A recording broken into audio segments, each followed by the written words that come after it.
오늘은 바로 또 두 가지 챕터로 말씀드릴게요. 카인과 아벨하고요, 비틀린 영생을 좀 말씀드리겠습니다. 이게 왜 비틀렸냐 하면은 이 말씀에서부터 이제 중요한 부분들이 등장하는데요. 3장 21절까지 보시면 저번 주에 여호와 하나님이 아담과 아내를 위하여 가죽옷을 입혔다. 그 가죽옷이라는 이제 코트너트 오르라는 요 단어는 사실은 은폐시킨 걸 드러내고 그리고 세상에 대해서는 감춘다. 그러니까 이 가죽옷이라는 영적 의미는 하나님의 진리에 대해서는 말을 하고 하나님의 진리가 아닌 세상이라는 이 현상에 대해서는 눈을 멀게 하는 그 바울이 다메섹 도상에서 비늘이 씌워졌다가 벗겨지는 것과 같은 원리라고 보시면 좋을 것 같습니다. 그래서 바울도 우리의 영적 자아고요. 그리고 아담도 우리의 영적 자아일 때 아담과 아내라는 이게 두 존재가 아니라 한 존재인 것이죠. 우리 안에 하나님의 말씀으로 세워져야 될 아담과 그리고 하나님의 말씀을 받아들이는 하와가 존재하고 있다. 이게 두 존재가 하나로 표현된다는 것이에요. 그러면 그 두 존재가 하나님의 말씀을 제가 지지난 시간에 상호 침투라고 해서 남자는 남자의 껍질을 벗고 여자는 여자의 껍질을 벗는다. 그럼 왜 그러느냐? 혼이 뚫고 들어와서 영이 이루어져야 되거든요. 그래서 남자와 여자가 서로 자기 자신의 진짜 남자다움과 진짜 여자다움을 찾아가는 거, 그게 바로 가죽옷이라고 보시면 돼요. 그래서 21절의 가죽옷이 바로 그런 의미를 묵상했을 때 22절이 우리에게 다가오는 이제 바가 되게 큽니다. 이거를 조금 자세하게 살펴보고 싶은데요. 여호와 하나님이 말씀하실 때 보라, 이 사람이, 제가 이제 아까 아담과 하와라는 그 존재를 한 존재로 말하고 있는 이유가 바로 여기에 있습니다. 22절에 보시면 관사를 써서 이 사람이라고만 표현을 해요. 그러니까 원래는 태초에 지금 보면은 물리적으로는 남자와 여자가 있잖아요. 그런데 지금 여기서는 22절에서는 그냥 이 사람이라고만 표현합니다. 그 뜻이 무슨 뜻이냐 하면은 바로 이 사람이라는 여러분의 존재 안에 남자와 여자가 함께 있다는 거예요. 그래서 이 사람이에요.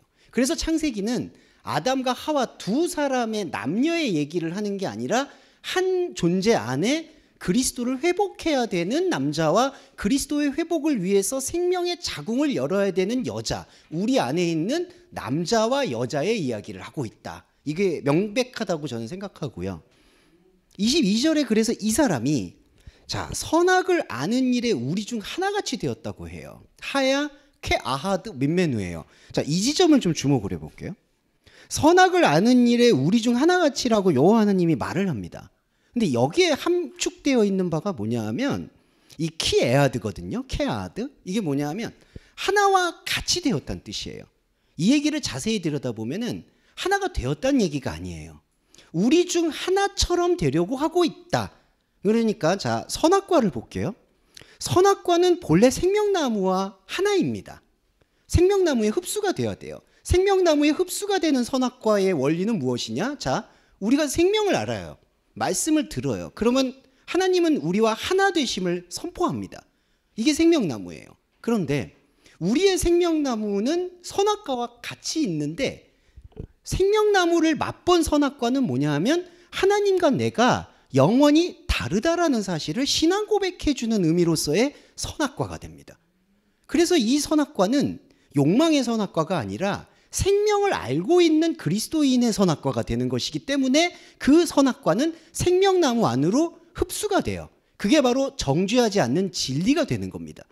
그런데 여기서 우리 중 하나같이 되었다라고 얘기하는 것은 그리스도 안에서의 하나와 그리스도와 내가 완전히 다르다라는 그러한 신앙 고백의 균형이 아니라 우리 중 하나님처럼 하나처럼 되고 싶어 하는 걸로 선악의 나무를 이해하고 있다는 거예요. 다시 돌이켜보면 이 사람이, 저와 여러분이 선악을 아는 일에 선악과에 대해서 우리 중 하나처럼 되려고 한다는 거예요. 우리 중 하나같이 되었다라는 게 아니라 이게 마치 인간의 교만함을 하나님께서 경계하기 위해서 선악을 아는 이 금기의 지식을 너희들이 아담이 알았기 때문에 이것을 먹으면은 영생을 얻을까 두렵다라는 하나님의 그런 옹졸한 표현이 아니라는 거죠. 하나님은 여기서 제가 결론적으로 말씀드리면 여기 한글 번역은 생명나무 열매도 먹고 영생할까 한다라고 하죠. 영생이 아니에요. 여기 일단 이 말씀을 전제로 하고 볼게요. 여호와 하나님이 말하시되 이 사람이 선악을 아는 일에 하나같이 되었다는 얘기는 다시 말씀드리면 하나처럼 되려고 한다는 거예요. 근데 우리는 하나처럼 되는 게 아니라 그냥 하나입니다. 그냥 그리스도가 들어와서요, 당신의 모든 걸 열어놓는 거예요. 우리의 신앙생활이라는 건, 우리의 포이에마, 행함이라는 건 우리 안에 창세전에 열어놓으신 하나님의 말씀인 그리스도를 그냥 보면 되는 거예요. 그런데 어려운 게 그냥 보기가 어려워서 그런 거죠. 그냥 볼 수 없게끔 우리의 이 선악과적인 구조와 생각이 꽉 차 있잖아요. 그러니까 이거를 다 벗겨내야 되니까 영적인 전쟁이라고 표현한다는 거죠. 네. 그러니까 그냥 발견한다는 게 그냥 우리가 편리주의적으로 쉽게 그냥 들으면 되는 거구나, 그런 논지는 아닌 것 같아요. 그럼에도 불구하고 그리스도를 아는 것이 바로 생명의 참여이고 그게 유일한 그리스도인의 행함이라는 것에는 변함이 없고, 그렇게 되었을 때 우리는 우리가 뭐 하나처럼 되게 해주세요, 하나, 이런 이유가 없이 그냥 하나님이 우리를 하나라고 삼아주시는 겁니다. 그게 바로 천국이고 구원이에요. 다른 구원이 없습니다, 여러분. 뭐 사후세계의 구원이냐 아니냐 이거를 논할 이유가 없어요.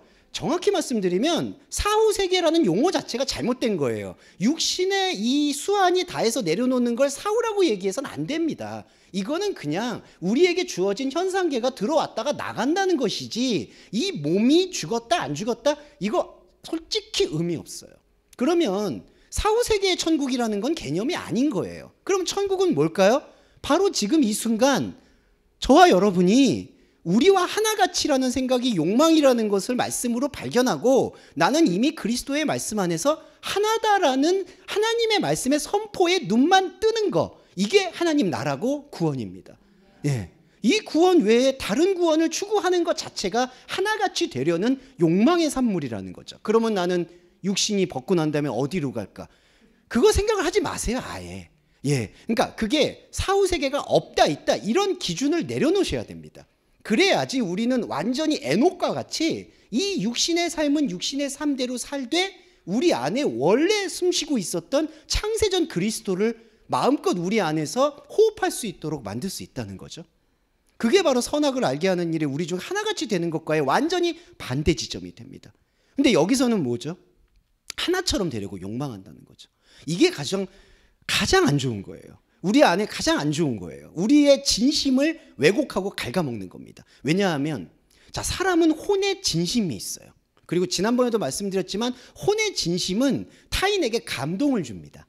그러니까 여러분들, 우리가 뭐 영화나 드라마 뭐 이 책 같은 거나 사람 사는 걸 보면서 깊이 감동을 느낄 때가 언제냐? 사실은 타인이 나를 위해서 이 정도로 한다라는 어떤 그 진심의 행동을 볼 때 우리는 감동을 받아요. 제가 그 감동을 폄하하고 싶은 건 절대로 아니에요. 하지만 혼의 감동이 영의 침투와 정확하게 직결된다고 말할 수가 없다는 걸 우리가 명심해야 됩니다. 그러니까 혼은 늘 진심을 다하려고 해요. 어머니 뱃속에서부터 분리돼서 먹을 것을 찾고 성장하려는 그런 모든 것이 혼의 간절함입니다. 인간은 그렇기 때문에 진심이 아닌 게 없어요. 그런데 그 진심이 나의 결핍을 메워서 하나처럼 되고자 하는 욕망으로 쓰인다면 그것만큼 이 진심이 사악해버리는 게 없는 거예요. 그러니까 우리가 여기서 냉정해져야 되는 게, 누군가가 나한테 진심이다라고 하는 건 그 진심은 존중하되 그 진심의 분별력을 가져야 되는 게 그리스도인의 가장 정교한 태도이고 냉정한 태도입니다. 냉정해지지 않으면요, 저 사람은 나한테 진심이야 라는 거에 우리는 부안해동될 수가 있어요. 교회의 비판은 하지 않겠다마는 안타깝지만 저를 포함해서 누군가는 꼭 이 목사님들이나 성직자는 희생의 마인드를 가지고 있습니다. 누군가에게 생명을 나눠주고 싶고, 그 진심이에요. 그런데 중요한 건요, 정말 산상수훈에서는 예수님이 자식에게 돌을 주지 않겠느냐, 돌을 안 주지 않겠느냐 이렇게 얘기하는데 그건 역설이에요. 우리는 돌을 줍니다. 그 진심을 가지고. 야, 이거 들어봐. 너 나한테 따라와. 우리 교회에서 제자 훈련을 받아봐. 이러면 뭐가 달라지겠죠. 그 혼의 양상이 달라지겠죠. 영하고는 상관없는 혼의 그레이드만 올라가는 거겠죠. 혼적으로만 강하게 되겠죠. 그러면 더 견고해지고 더 돌이킬 수가 없게 되는 거예요. 그게 바로 우리 중 하나같이 되려고 하고 바로 손을 들게 되는 게 됩니다. 손을 든다라는 행동은요, 자기를 완전히 여기에다 투신하겠다는 행동이에요. 손을 든다. 이 손을 든다는 게 이제 그 신적인 그 항복 선언 같은 건데요. 주님, 저는 할 수가 없습니다. 주님이 해주세요. 이거 명제는 정말 아름답잖아요. 근데 이 두 손을 든다는 것 자체는 자기가 이제는 자기의 욕망에게 모든 걸 헌신하겠다는 헌신 표현이 되는 겁니다. 손을 든다는 게 바로 신 앞에 항복을 했다는 뜻인데, 이때 신이 중요해요. 이 신이 뭐냐? 영의 하나님이 아니라 우리 중 하나같이 되려는 우리 안에 있는 선악과라는 거죠. 그러니까 손을 들어요. 그래서 손을 들어서 자신을 모든 신에게, 자기가 섬기는 우상에게 바치는 거예요. 그게 생명이 됩니다. 자, 그러면 여기서 이제 이게 번역의 뉘앙스나 이게 해석을 잘해야 되는 부분인데, 영생할까 하노라라고 얘기합니다. 레올람인데요. 자, 이거는 우리가 난이도라고 얘기해서 죄송한데, 영생이라는 단어에 대한 조금 이해가 필요해요. 하야 레올람이, 하야가 영생으로 말하면 생명을 말하고요, 영원하다라는 게 바로 레올람인데, 레는 전치사가 쓰인 겁니다. 그래서 영원을 향해 숨을 쉬다라는 뜻이 영생이라는 단어에 함축이 돼 있어요. 자, 그럼 이게 뭐가 문제냐, 이걸 좀 생각을 해볼게요. 영원을 향해 숨을 쉬는 게 본질적으로는 아니에요. 오히려 반대로요, 우리는 영원은 크로노스를 뜻해요. 영원이라는 게 여러분 이렇게 막 영원히 산다 이런 얘기일 수도 있겠지만, 크로노스로 산다는 걸 영원이라고 표현합니다. 과거, 현재, 미래로 사는 걸 영원이라고 얘기해요. 그러면 영원을 크로노스로 살면 안 되는 거예요. 영원은 하나님의 카이로스로 변화시켜야 되는 거예요. 하나님의 시간 속으로 우리의 시간이 변화되어서 들어가야 돼요. 그게 회개예요. 메타모르포. 우리의 형체와 형질이 말씀으로 변하는 게, 우리는 과거, 현재, 미래에 묶여 있지만 우리 안으로 들어온 말씀은 우리의 과거, 현재, 미래를 완전히 해체해서 새로운 성전을, 사흘 만에 지어지는 성전을 완성하신다는 거죠. 자, 그런데 이 영원을 향해서 숨을 쉰다는 거는, 묵상을 해보시면 크로노스를 향해서 숨을 쉬는 행동이 영생이라는 단어 안에 사실은 묻어 있다는 겁니다. 그러니까 여기 22절에 생명나무를 먹고 영생할까 한다는 얘기는 하나님의 생명으로 영생한다는 얘기가 아니라, 자기가 생각하는 욕망의 시간에 대해서 영원히 거기에다가 자기의 숨을 불어넣겠다는 뜻이에요. 이게 지옥을 말하는 겁니다. 왜 그러죠? 영원히 사는데 여러분, 이제 육신의 질그릇을 만약에 지금도 영원인데요, 육신의 질그릇을 벗으면 이제 기회가 없거든요. 기회가 없다고 해서 존재가 소멸되지도 않아요. 그냥 영원을 사는 거예요, 여러분. 올람. 그런데 그 영원을 하나님의 말씀으로 흡수되어서 육의 몸이 아니라 영의 몸으로 살게 되면 그게 구원이고 천국이고 하나님이 내 안에 있다라는 영적 체험의 절정이 되는데, 그게 아니라 하나님은 잃어버리고 내가 세운 하나님, 내가 세운 우상으로 이 육의 옷을 벗었는데도 계속해서 거기다가 숨을 불어넣는다고 생각을 해보세요. 이것만큼 끔찍한 건 없는 겁니다.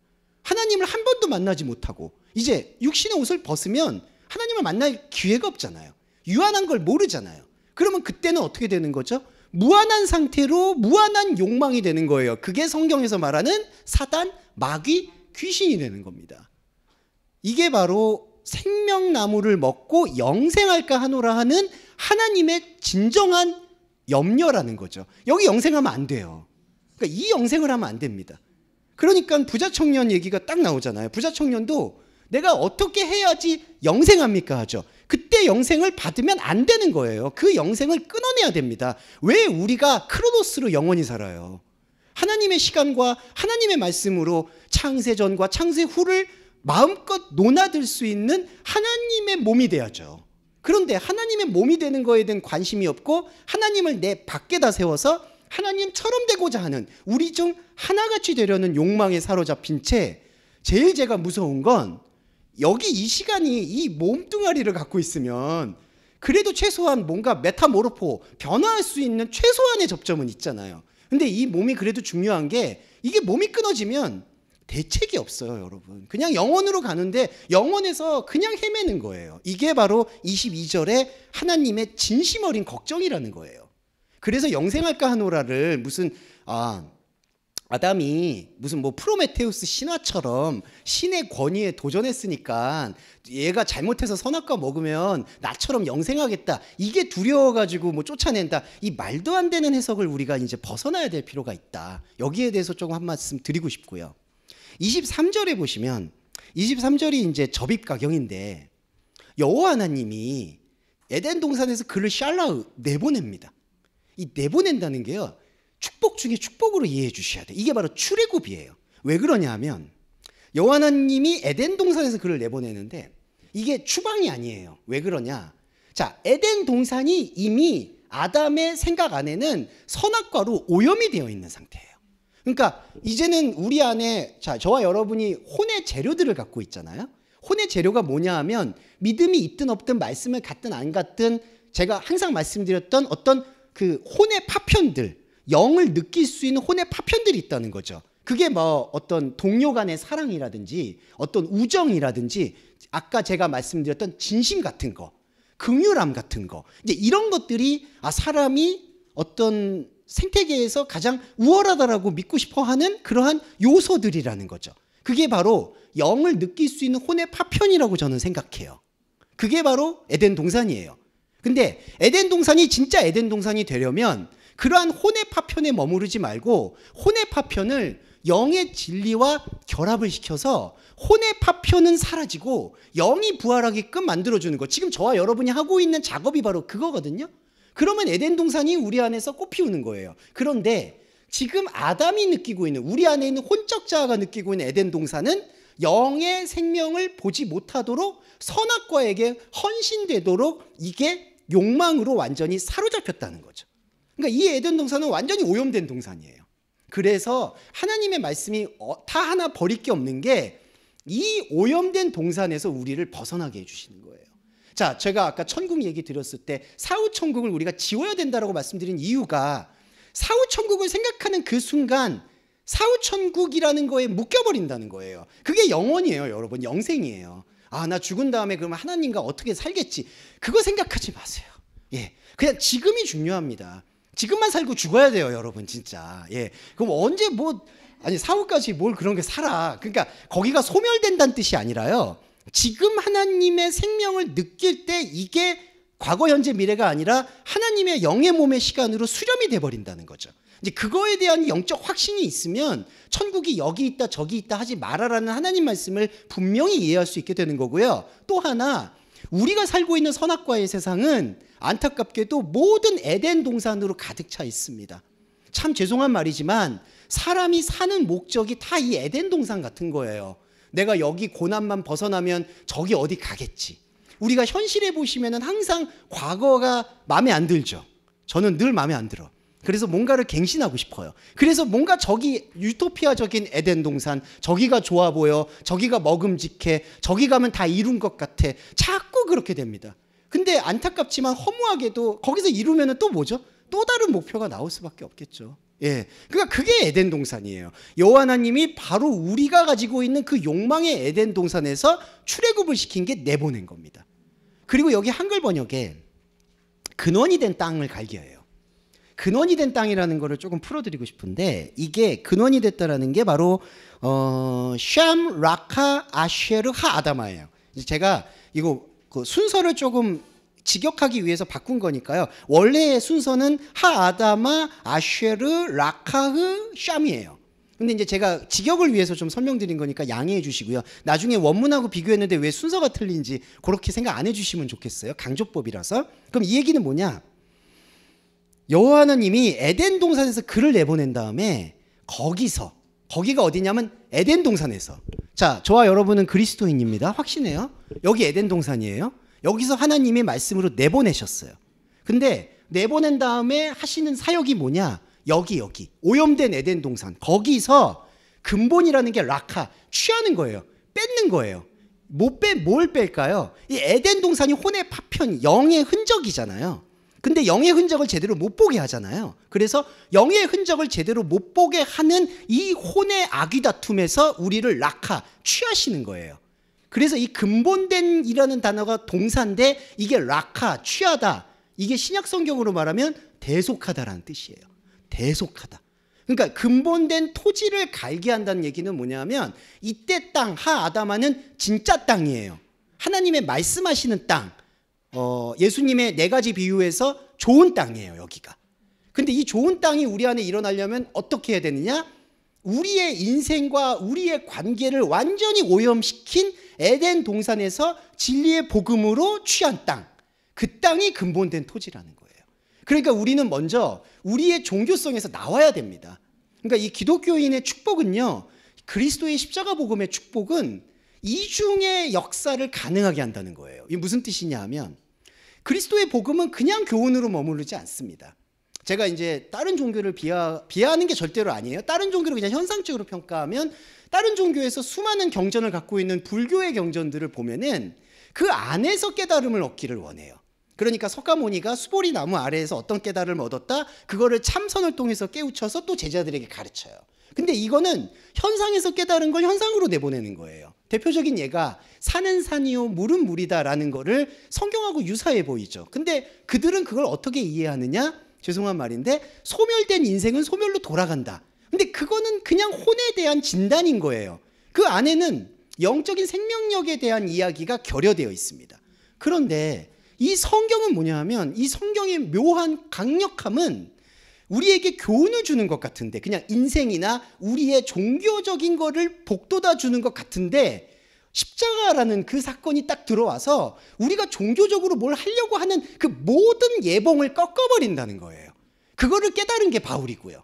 그러니까 우리가 뭘 하려고 했어요. 구약을 보시면은 제사도 지내고 계명도 지키고, 그리고 혈류병 죄송합니다. 월경하는 여성은 부정하다고 얘기하고, 그러니까 그런 식으로 도피성도 만들고 다 뭔가를 하려고 해요. 그런데 십자가라는 것은 그 모든 하려는 행위가 우리가 가지고 있는 욕망임을 발가벗긴다는 겁니다. 그래서 복음이 저는 이중의 변화, 회개를 가능하게 한다고 보는 거예요. 그리고 우리는 감히 그거를 그 관점으로 읽어야 된다는 거죠. 여기도 여호와 하나님이 에덴 동산에서 그를 내보냈다는 걸 만약에 현상의 관계로 읽으면 선악과를 먹었기 때문에 나의 순결한 땅에는 있을 수가 없으니까 여호와 하나님이 에덴 동산에서 내보냈다. 하지만 이 내보낸 추방한 이들이 불쌍해서 당신 아들을 보내셨다. 이런 관계성이 절대로 아니라는 거예요. 내보낸 거는 우리의 오염된 생각으로부터 우리를 구원해 주시기 위해서 내보내 주신다. 이렇게 생각하시는 게 가장 정확한 해석이 된다는 거죠. 네. 그리고 24절에 여기까지 하고 쉬었다 가겠습니다. 이같이 하나님이 그 사람을 쫓아보내고, 쫓았다는 것도요, 복음이에요, 이거. 가로스. 쫓아냈다. 그러니까 막 밀어내는 거예요. 그러니까 이 하나님의 이 어떤 절박함을 우리가 이해해야 돼요. 우리는 쫓아내지 않으면 안 나가요. 죄송한데 우리의 오염된 에덴 동산이 오염이 아니라 내 진심이 쏟아부은 것이고요. 그리고 정말 송구한 말씀이지만 어른이 되어갈수록 이 집착이 심해집니다. 왜 그럴까요? 시간의 악마라고 해서요, 우리가 시간을 켜켜이 싸우면서 그 시간 동안 하나님이 아닌 다른 것에게 노력하고 싸우면 싸울수록 이게 아까워집니다. 네, 이건 진짜 죄송한 말인데 이건 시간은 악마예요. 그러니까 복음을 이해하지 못하면 이 시간은 우리를 점점 짓눌러요. 그냥 가장 쉽게 말씀드려서 내가 지금까지 투자한 게 얼만데, 내가 지금까지 교회를 위해서 헌신한 게 얼만데 이게 잘못됐다는 건 말이 안 돼. 그러면서 죄송한데 자꾸 다른 사람, 다른 목사님을 쳐다봐요. 저 사람은 저렇게 진심이 넘치는데 설마 저게 거짓이겠어? 그리고 저 사람들 우리들 이렇게 하면서 우리 안에 혼적인 감동이 있는데 이게 설마 거짓이겠어? 거짓이에요. 바리새인을 보세요, 여러분. 그 안에 진심이 없었을까요? 오히려 헤롯 당원이나 사두개인들은 세속적으로 찌든 사람들이죠. 바리새인들은 그때에도 존경받았던 어른들입니다. 이 시대의 어른들이라고 얘기하는 사람들이 바리새인이에요. 그런데 하나님이 가장 먼저 독서를 내뱉은 게 독사의 자식이라고 한 게 바리새인이에요. 왜 그러죠? 모르는데 아는 거라고 얘기하고 거기서 진심을 쏟아부으니까 이게 에덴 동산을, 더 오염된 에덴 동산을 강조하는 거예요. 이거 진짜 커집니다. 그래서 우리가 시간을 아끼라는 얘기가 이제 진짜 그 시간 아끼라는 얘기가 또 본질적 의미도 있지만 바울이 얘기한 건 우리에게 주어진 이 시간을 우리의 시간으로 쓰지 말라는 말씀을 간곡히 하고 있다라는 게 바로 에덴 동산에서 머무려고 정착하려는 우리의 마음이 딱 여기에 걸린다는 거죠. 그래서 쫓아내는 거예요.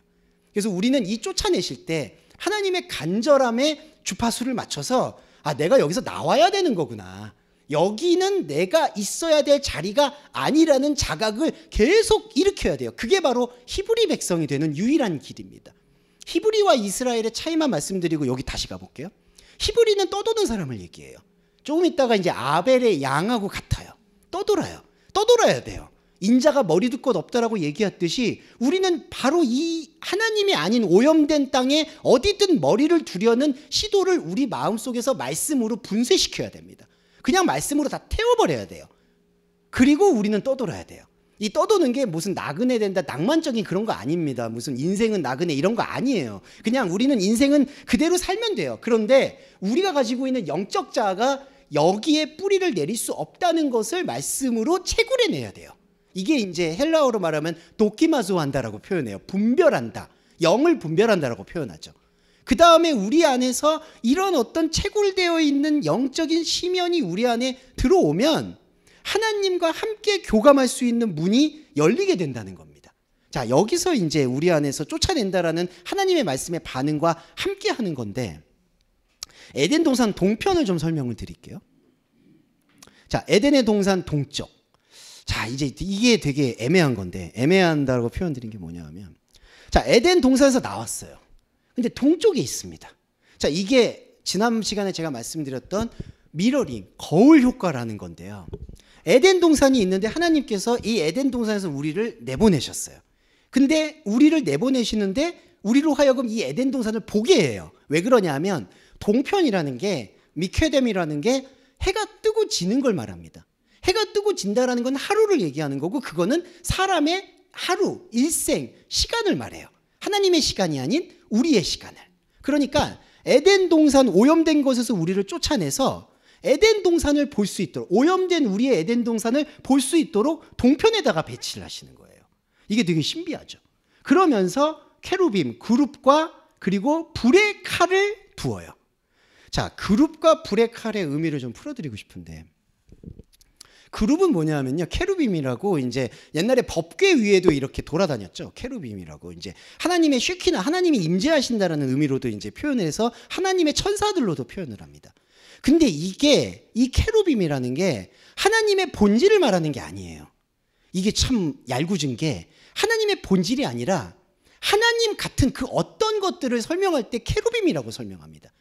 이게 왜 그러냐면, 우리가 사실은 하나님의 말씀에 깊은 걸로 바로 들어가지 못하고, 우리가 가지고 있는 혼의 현상 세계에서 뭔가 혼의 상식으로 일어나지 않는 것에 대한 관심을 기울여요.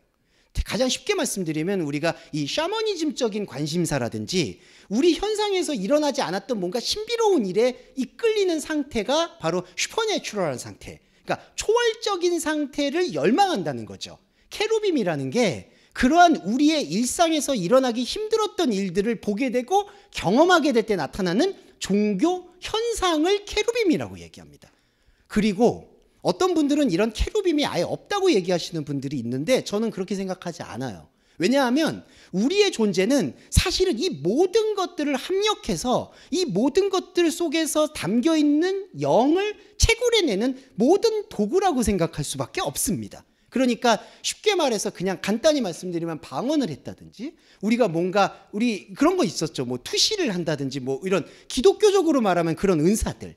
그리고 기독교적이 아니더라도 사람마다 어떤 사업가들이 저 사람은 정말 혁신적이고 통찰력이 있다든지, 아니면 수많은 자기계발서라든지, 자, 아니면은 소설가들이 뭔가 말할 수 없는 언어의 영감을 떠올린다든지, 예술 세계에서 저 사람은 정말 예술적으로 완전히 경지에 올랐다든지, 자, 이러한 모든 요소들이 케루빔이에요. 그리고 이 케루빔은 우리의 일상에 계속 스며들어 있고, 그리스도인이 이거를 인위적으로 끊을 필요는 없습니다. 앞으로도 그 케루빔은 여러분과 함께 할 수 있어요. 근데 중요한 건 케루빔과 불의 칼이에요. 자, 이걸 두 가지를 포진했을 때가 중요한 건데, 케루빔을 잘라낸다는 얘기입니다. 칼이라는 게. 자, 케루빔이 왜 하나님의 주시는 혼적인 은사가 지금 어디서 연류가 되어 있느냐? 오염된 에덴 동산하고 케루빔이 지금 섞여 있어요. 이거 다른 복음이에요. 그러니까 케루빔 자체는 우리한테 주어져 있는 그냥 중립적인 건데, 그래서 이제 어떤 분들은 은사가 높은 분이 계시기도 하고 어떤 분들은 은사가 안 나오기도 하고 어떤 분들은 종교적인 감각이 예민한 분이 있고 어떤 분은 정말 없고 자 이런 편차들은 있죠. 이거 다 케루빔의 편차예요. 그런데 공통되게 이 케루빔이 선악과에 오염된 에덴 동산과 완전히 이렇게 다 얽혀 들었다는 겁니다. 그래서 이걸 칼로 잘라야 된다는 거예요. 불의 칼이라는 건 뭐죠? 불은 욕망을 뜻해요. 케루빔이 욕망에 사로잡혀 있는 거예요. 그래서 이 케루빔의 욕망을 칼로 도려내는 거예요. 그게 예수 그리스도의 화평이 아니라 칼을 주러 왔다라는 뜻입니다. 화평이 뭐냐 하면요. 화평은 좋은 뜻이 아니에요. 칼을 느꼈을 때 비로소 화평이 되는 거죠. 이때 화평은 뭐냐 하면 에이렌에 연결되어 있다는 뜻이에요. 이거 무화과나무로 끝맺은 거하고 똑같아요. 화평. 그냥 내가 어디서 안정감 얻는 상태예요. 근데 이 안정감이 어디서 왔죠? 오염된 에덴 동산에서 왔고 오염된 에덴 동산에서 활용하는 도구가 케루빔이라는 거예요. 근데 구약의 백성들이나 구약의 백성이 아니더라도 우리가 예수 그리스도를 믿는 사람들이 이 불의 칼을 사용하지 못하고 이 칼은 내버려두고 케루빔을 점점 우리 안에 확장을 시키게 됩니다. 그리고 또 하나 무서운 건 이 케루빔이 드러날수록 종교는 성장하게 되죠.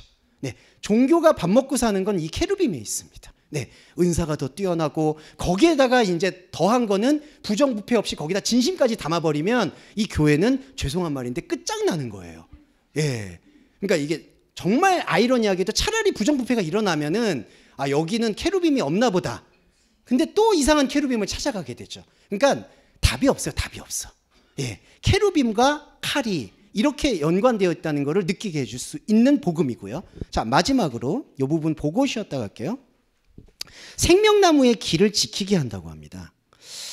이것도 잘못 이해하시면 사람을 에덴 동산에 내보내고 화염검과 그룹을 둬서 못 들어오게 하는 것처럼 묘사가 됐죠. 근데 이게 전혀 아니에요. 지금 그런 논지는 그냥 무너지는 거고요. 생명나무의 길이라는 것 자체가 길과 생명나무가 동의어라고 생각하셔야 돼요. 네.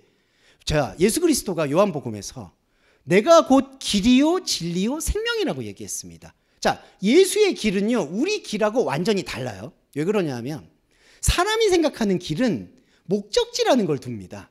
여러분 길을 걷는 이유가 뭘까요? 아까도 제가 산책 말씀드렸지만 산책도 목적이잖아요. 좋은 공기 마시고 더 추워지기 전에 리프레시한다. 이것도 목적이죠.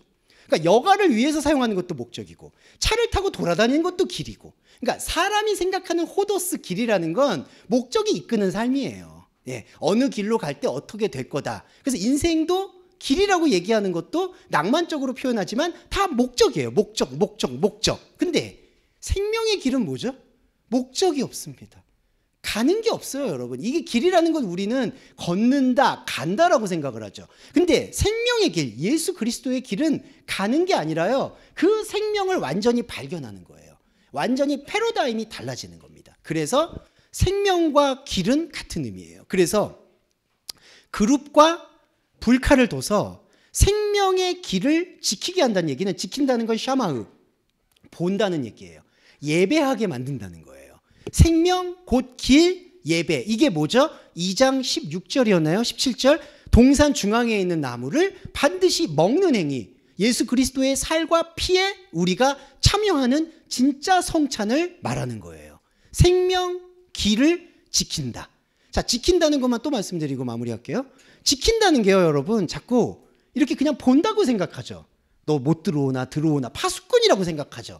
지킨다는 게 조금 더 깊이 들어가면요, 이렇게 보는 게 아니라요, 내가 길 안으로 그냥 흡수가 돼서 하나가 돼버리는 거예요. 이게 샤마, 듣는다.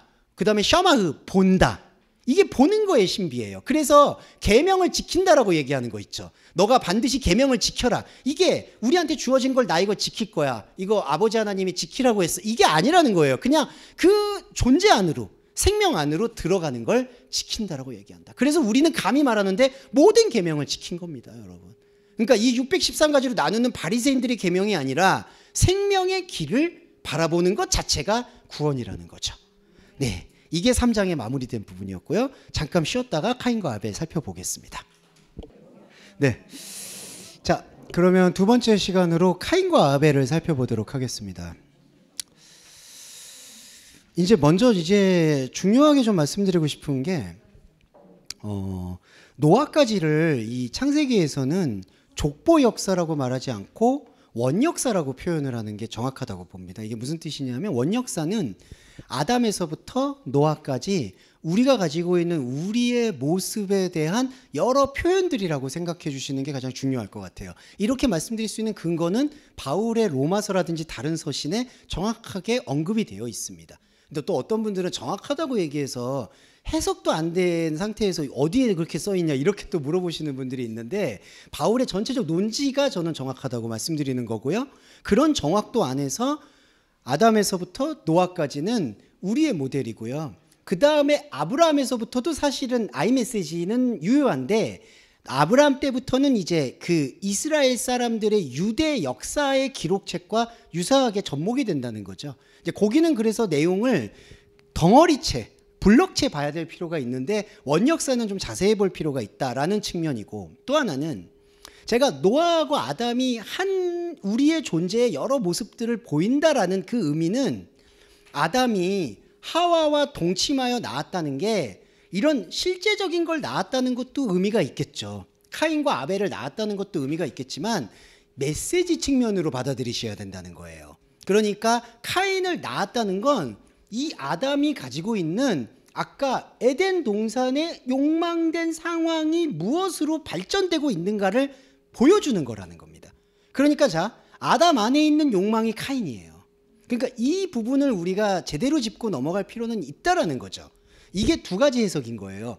그러니까 아담이 정말 카인을 낳아서 그 카인의 이야기를 적었다라는 것도 지지가 될 수가 있겠지만 그리스도론으로 특히 바울의 로마서 서신을 종합해서 다시 이 원역사인 창세기를 들여다보면 카인은 아담의 다른 얼굴이라는 거죠.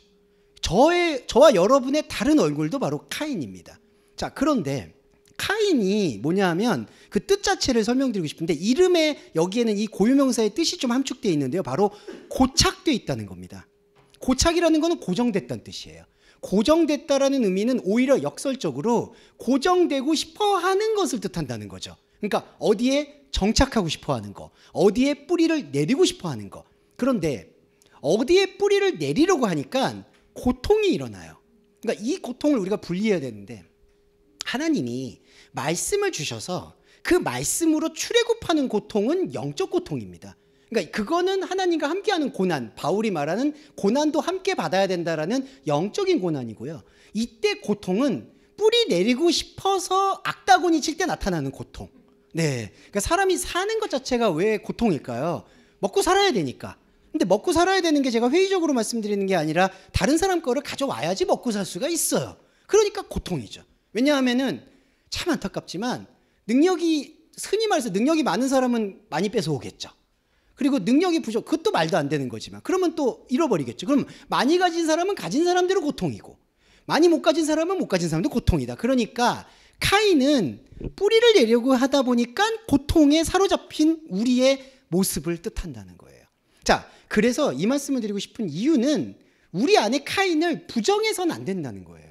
예, 우리 안에 늘 그 카르마, 이게 이제 불교 용어로 카르마라고 얘기하는데 그 불교 용어의 업을 사용해서 죄송한데 말씀에서의 업은 오염된 에덴 동산에서 격혀이 시간의 악마에 의해서 쌓여가는 사람의 생각을 말하는 겁니다. 그러니까 그 사람의 생각이 고통을 낳고요. 그 고통을 벗어나기 위해서 또 다른 고통을 가져오죠. 이게 중독이에요. 그러니까 인생은요, 사실 그리스도의 말씀을 받아들이지 않으면 다 중독자입니다. 심하게 말씀드리는 게 아니에요. 왜냐하면은 더 큰 고통으로 더 작은 고통을 가린 것뿐이에요. 근데 인간의 희노애락은 더 큰 고통을 평안하다라고 말한다는 거죠. 이게 되게 기만적인 거예요. 그래서 카인이에요. 그래서 카인이 갖고 있는 의미가 바로 우리 안에 있는 아담, 여러분과 저의 아담의 고착되고 싶어하는 욕망이라는 거죠. 자, 근데 아벨이 나와요. 아벨의 뜻은 뭐냐면요, 무익한 사람이라는 뜻이 가장 중요합니다. 무익한 사람. 자, 이게 왜 그러냐 하면요, 이 아벨이 참 신비로운 게 아벨은 원래 하나님이 볼 때에는 무익하지가 않아요. 그러니까 하나님의 관점에서는 무익하냐 쓸모없냐 이게 기준이 없잖아요. 하나님이 여러분을 사랑하는데 조건이 있다라고 생각할 수가 없어요. 그러니까 여러분이 뭔가 내가 내 아들 보내서 피 흘려서 값주고 샀으니까 좋아, 이것도 아니에요. 그러니까 그리스도라는 것은 우리를 깨우쳐주는 도구, 생명이고 그럼 우리를 하나님께서는 어떤 조건과 어떤 쓸모와 어떤 유익을 위해서 사용하고 있는 그런 논지가 전혀 아니라는 거죠. 여러분의 생명 자신감은 여러분이 하나님 앞에서는 완벽한 언약의 실체라는 거예요. 그러니까 하나님이 여러분 하나를 위해서 모든 삼라만상을 조성했다라고 말하는 게 창조의 원리가 된다는 거죠. 이게 중요한 겁니다. 그러니까 하나님 관점에서의 아벨은 무익하지 않아요. 그런데 누가 아벨을 볼 때 무익한 거냐? 카인이 아벨을 볼 때 무익한 거예요. 그래서 이사야서에서 그는 흠모할 만한 것이 없다라는 말씀의 성취는 카인의 시선으로 보니까 흠모할 게 없는 거예요. 하나님의 시선에서 볼 때에는 흠모할 만하냐 안 하냐 이게 기준이 아예 없이 그냥 하나님이 내 안에 있고 내 안에 하나님이에요. 합일이에요, 합일. 거기에는 어떤 논지, 인간의 판단이 없어요. 그런데 아벨을 이렇게 아벨이라고 이름 지은 건 뭐냐? 카인이 가지고 있는 욕망이라는 거죠. 자, 그리고 아벨은 양을 치죠. 카인은 농사를 합니다. 여기서 양과 농사를 왜 대비를 하느냐가 중요한 거예요. 이래서 좀 문제라고 하는 게 뭐냐 하면 나중에 제물도 양 드린다고 해가지고 아벨은 진짜 하나님의 순결한 제사를 지냈다고 생각하고 카인은 순결하지 못한 제사를 드렸다고 얘기하는데 그런 기준이 아니라요. 여기서 양과 농사에 대한 차이는 농사는 열매를 맺으려는 순환을 말하고요. 씨를 뿌리고 열매를 맺고 씨를 뿌리고 열매를 맺고 이게 인생의 중독이죠, 사실은. 왜냐하면 계속해서 뭔가 소출을 생산해서 거기서 삶의 의미를 발견하려고 하니까. 근데 양은 뭐냐면요, 이 양이라는 게 이런 양일 수도 있지만 양의 본래 의미는 무리, 때, 이동하는 거, 무질서한 거. 자, 이것도 뭐죠? 카인이 농사를 지으려는 카인의 눈에 볼 때 아벨이 무질서해 보이는 거예요. 네. 자, 이게 우리 안에 영적 자아를 깨우치지 못하게 만드는 카인의 아주 아집입니다. 근데 이 아집이 우리 안에 다 있다는 거예요. 그러니까 제가 좀 분리해 드리고 싶은 건 카인은 원래 심판받을 사람이고 아벨은 원래 구원받을 사람이고 이런 예정론이 여기에는 정확하게 들어맞지는 않는다라는 걸 묵상을 해야 돼요. 왜냐하면 우리 모두는 안타깝지만 카인입니다. 그런데 카인 안에 분명히 말씀체가 있는 거예요. 근데 이 말씀체를 카인의 선악과의 눈은 쓸모없는 아벨, 무리지어서 돌아다니는 양으로 표현을 한다는 거죠. 자, 그런데 세월이 지난 후에라고 돼 있죠, 3절에. 이게 뭐냐면요, 그냥 쉽게 말씀드리면 하야캐치용이 시간을 소유하고 있는 카인은 이렇게 표현하는 게 정확합니다. 이 캐치라는 게 끝이라는 단어거든요. 세월은 날이에요. 그러니까 날의 끝을 보고 있다, 이 뜻의 의역은 시간을 붙잡고 있는 거예요. 이게 제가 아까 앞선 시간에 말씀드렸던 시간의 악마에 사로잡혀 있는 카인이라는 거죠. 그러니까 저와 여러분도 사실은 제가 왜 악마라고 말씀드렸냐면 하나님의 말씀으로 풀어지지 않는 상태니까. 그러니까 카인은 이걸 붙잡고 있는 거예요. 그러니까 카인이 가지고 있는 이 욕망의 종교성이 하나님처럼 되려고 하잖아요. 그러니까 어찌되었든 자기 우상을 만들어놨죠. 그러면 자기 우상을 위해서 자기의 악을 결핍이라고 생각했기 때문에 그 결핍을 어떻게든지 메우려고 하니까 땅의 소산으로 시간을 붙잡아서 땅에서 나온 열매를 가지고 제물로 드리려고 한다는 거죠. 근데 하나님이 이걸 받을까요? 이거는 받고 안 받고의 문제가 아니에요. 원래 하나님은 제물을 받는 게 없어요.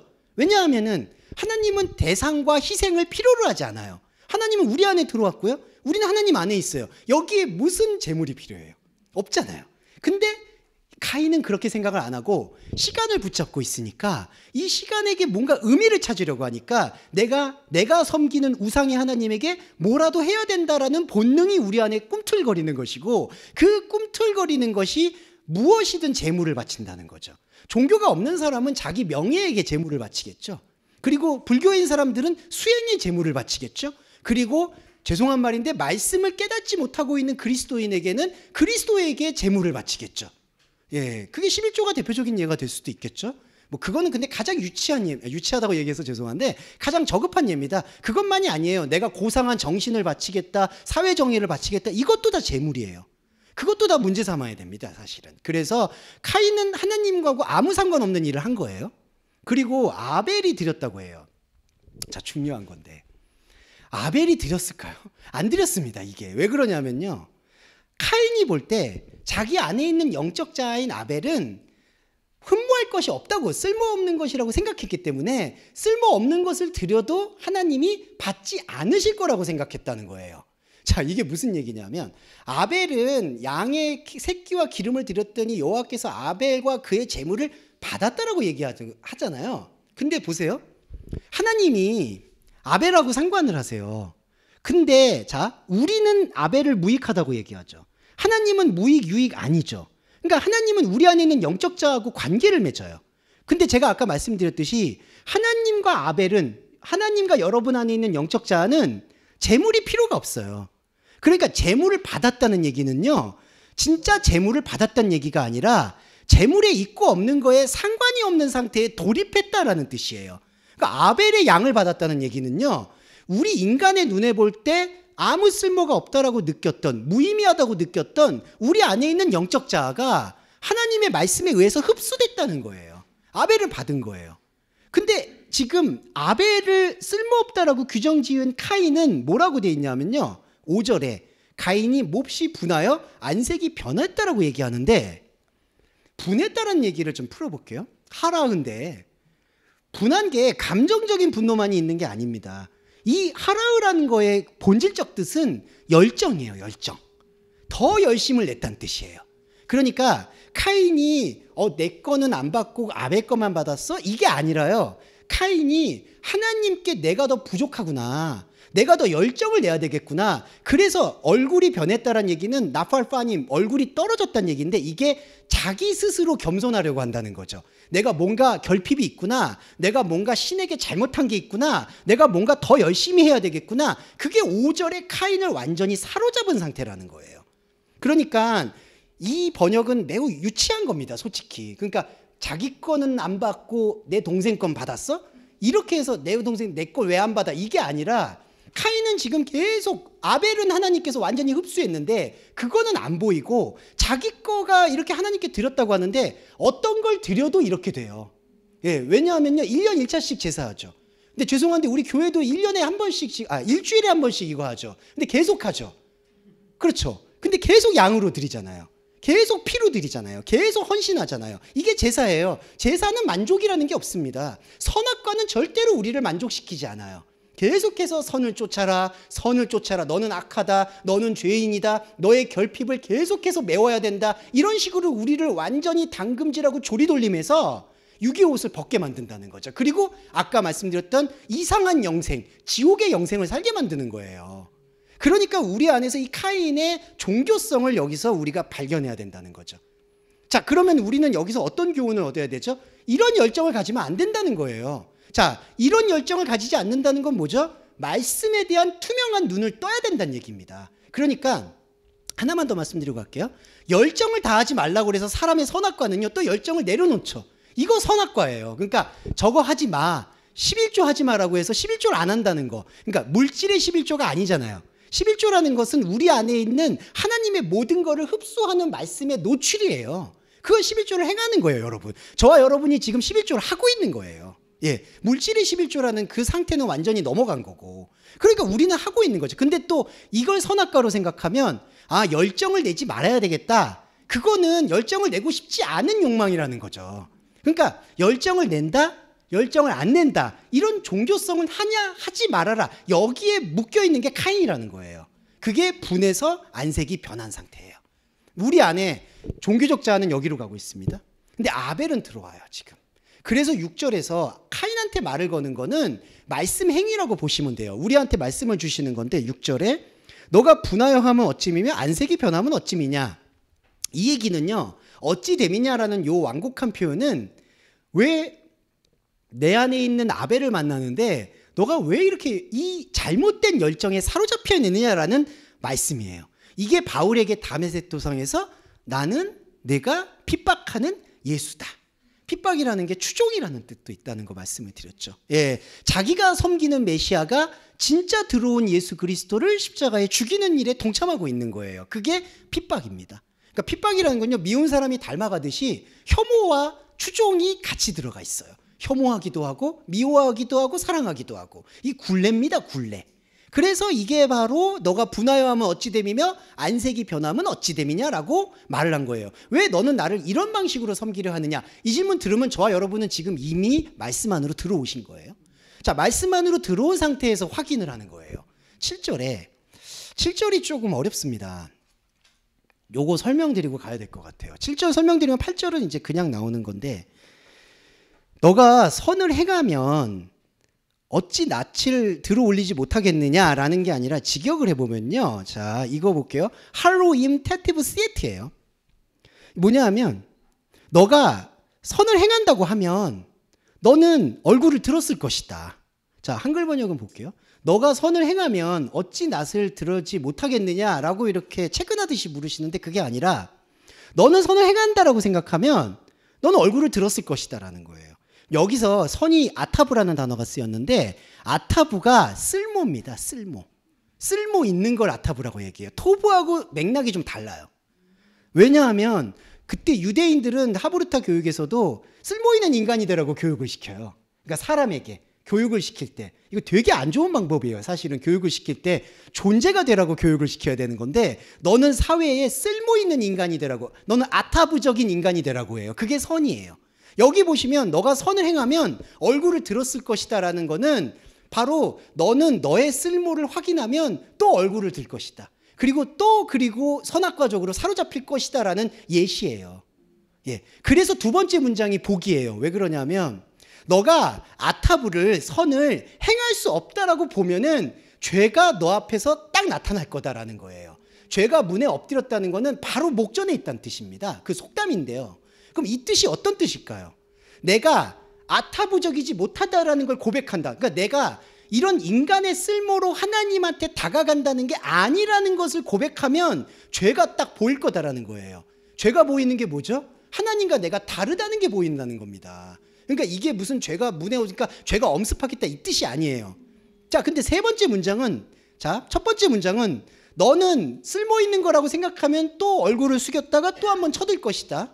그런데 너는 근데 여기서 얼굴 쳐들었다가 또 자기 결핍이 드러나면 또 얼굴 숙이고 또 얼굴 들고, 그렇게 아타부적으로 쓸모 있는 삶으로 살고 있는 그 소용돌이 속에서 내가 이게 하나님을 만나는 게 아니구나라는 걸 깨달은 게 두 번째 문장. 선을 행할 수가 있는 게 아니구나. 행할 수 없죠, 여러분. 여러분이 하나님 앞에서 무슨 쓸모가 있을 것이며, 하나님 자신이 여러분은 쓸모로 생각을 안 하는데 우리가 그러면 하나님을 쓸모로 생각했다는 거겠죠. 그러니까 쓸모냐 있냐 없냐 이런 관계적 사랑이 아니라 완전한 사랑으로 넘어가게 되는 게 선을 행할 수 없다라는 신앙 고백이고, 그러면 하나님과 내가 완전히 다르다라는 죄가 문에 엎드려지는 축복이 일어난다는 거죠. 그런데 세 번째 문제는 죄가 너를 원하나 너는 죄를 다스린다고 얘기해요. 이게 죄가 너를 원한다는 뜻이 아니라 너는 테슈카토, 갈망을 가지고 있다. 너의 갈망은 이게 뭐냐? 안색이 변한 거, 분한 거. 너는 테슈카토, 갈망을 가지고 있다. 그래서 너는 마샬 하트, 죄를 통치할 거다라는 얘기예요. 죄를 통치한다는 얘기가, 죄를 다스린다는 얘기가 뭐냐면 이게 부정적인 거라고 생각하셔야 됩니다. 죄를 다스린다는 얘기는 죄를 자기가 정복하거나 죄를 안 지으려고 노력한다는 얘기예요. 근데 여러분, 여기 이 본질적인 상황 속에서의 죄는 하나님과의 다름의 표지예요. 중립적인 거예요. 그런데 그 죄를 나의 결핍으로 삼고 또 하나님에게 선악과적으로 나아가려고 그 죄를 다스리려고 하는 순간 우리가 가지고 있는 테슈카토, 우리의 갈망과 혼적인 열정은 다 하나님의 진짜 생명인 아벨을 죽이는 데 사용할 거라는 거죠. 이게 바로 십자가의 요체가 되는 겁니다. 그러니까 예수 그리스도가 왔잖아요. 예수 그리스도가 왔을 때 처음에는 제자들도 그렇고 예수 그리스도를 다 따르죠. 따를 수밖에 없죠. 현상적으로 기적이 일어나고 놀라운 말씀을 하시고 어떤 웬만한 율법사들을 다 능가하시니까, 그 카리스마가 넘치니까. 그런데 예수가 계속해서 다른 행동들을 하시죠. 그 다른 행동들은 우리 인간이 봤을 때 아벨로 보이는 거예요. 왜 예수가 지금쯤이면 민중을 모아가지고 지도자가 되든지, 아니면 종교를 세우든지 교회를 세웠어야지 왜 3년 동안 우리를 이렇게 뺑뺑이로 돌리는 걸까? 그러니까 제자들이 다 도망가는 거예요. 못 견디는 거죠. 그래서 베드로가 멱살 잡아서 예루살렘성 들어갔잖아요. 이것만 말씀드릴게요. 그때 예루살렘성 들어갔을 때 예수님이 뭐 타고 들어오셨죠? 나귀 새끼를 타고 들어와요. 이거 옛날에 우리 여러분 어린아이들 세발 자전거 있죠. 발 다 질질 끌리는 거. 이거 너무 웃기는 겁니다. 그런데 베드로는 또 좋다고 거기서 종려나무를 흔들어요. 이것도 왕이 하시는 퍼포먼스다. 왕이 싸는 똥도 아름답다. 뭐 이런 식으로. 그랬다가 나중에 다 변절되죠. 이게 우리 안에 가인이에요, 여러분.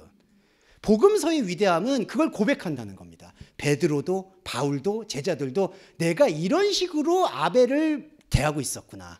그래서 여러분 영적 자로서 아벨을 대하면요, 아벨은 아벨의 의미나 이름이 지워지는 겁니다. 쓸모없다 있다가 아니에요. 아벨은 완전히 우리 안에서 영으로 들어오는 거예요.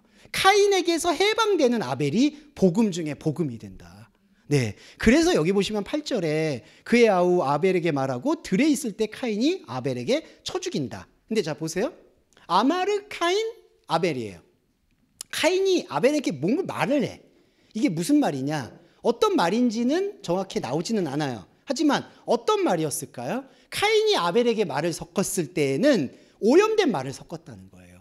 이게 바울이 얘기하는 갈라디아서의 다른 복음의 실체입니다. 우리가 가지고 있는 혼적 자아는 사실은 이렇게 말씀드릴 수 있어요. 영적 자아의 소리를 들어야 돼요. 샤마. 그러니까 혼적 자아가 영적 자아를 들어야 됩니다. 근데 이게 완전히 선후관계가 뒤바뀌어서 혼적 자아가 영적 자아를 가르치려고 해요. 네.